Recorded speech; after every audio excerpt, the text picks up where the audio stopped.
Yeah, yeah, very interesting. Um,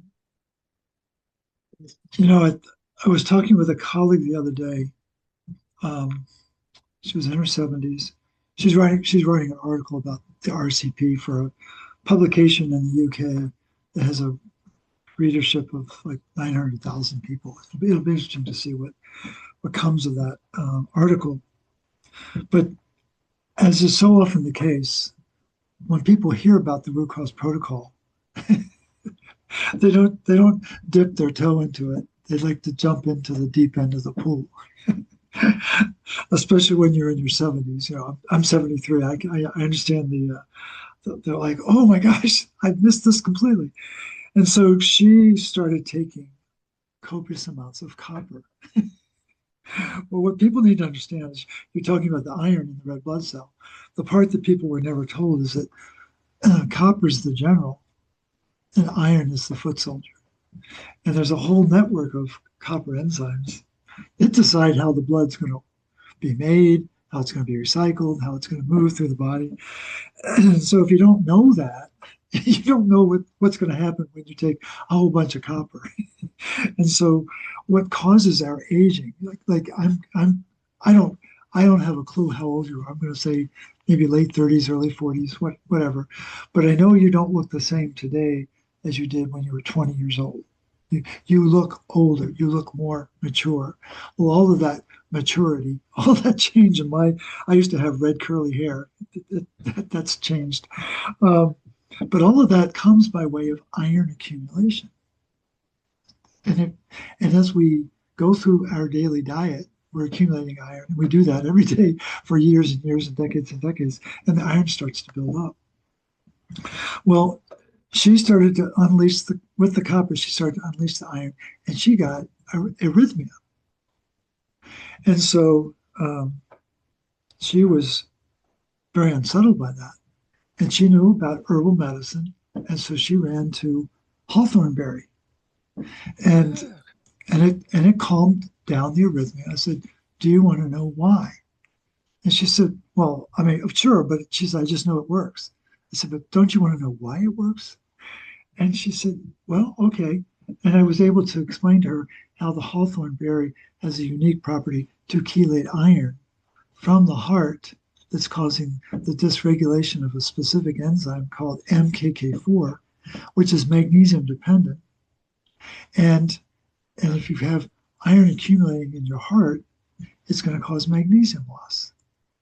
And suddenly she had this completely different perspective of what was going on. And so I guess the related question for you is I mean, I'm a huge fan of herbs, but they're a blessing and a curse because they're a big black box. We don't know what they're really doing. We know they work. We know that there's amazing properties to these herbal tinctures or powders or whatever form it might come in. But I'm curious as it relates to your uh, approaches that you use within the live blood analysis training. Are you incorporating the root cause protocol, or how are you going to begin to bring this um, mineral perspective into the resolution of the problems that you're going to diagnose? At the end of the day, people are coming not just to be entertained; they want to get healed.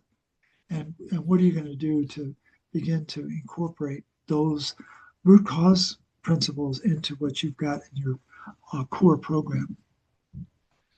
yeah, absolutely. That is actually quite a bit of exciting work because it is a bit like a missing piece of the puzzle, that we're incorporating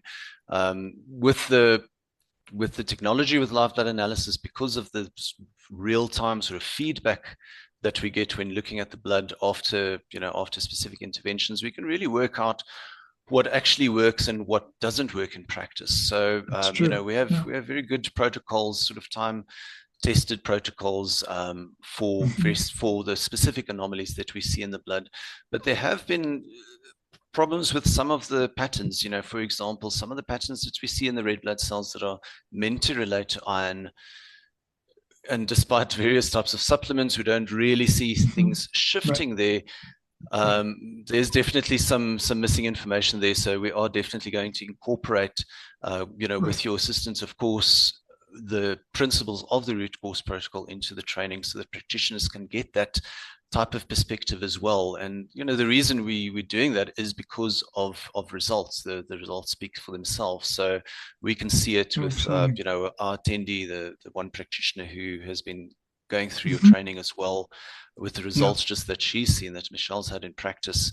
It is amazing, and we're able to see these things taking place in the blood fairly quickly. There's often a very sort of large kind of time horizon with dealing with Right. clients where things change very slowly in the background, and people Hmm. often sort of focus on a specific symptom, and the symptom might not be improving, and often you would lose the client during that phase where things are actually improving in the background, but they're not really feeling the improvement yet. With live blood analysis, because we get that sort of window into what's going on at a cellular level, we can actually show Yeah. positive changes taking place there, which really helps to motivate people and keep them engaged, and keep them going. And we can see those, or they can then start seeing and feeling those improvements as well as things continue to shift. So it's a kind of a shift away from focusing on symptoms, but rather looking at tracking changes and tracking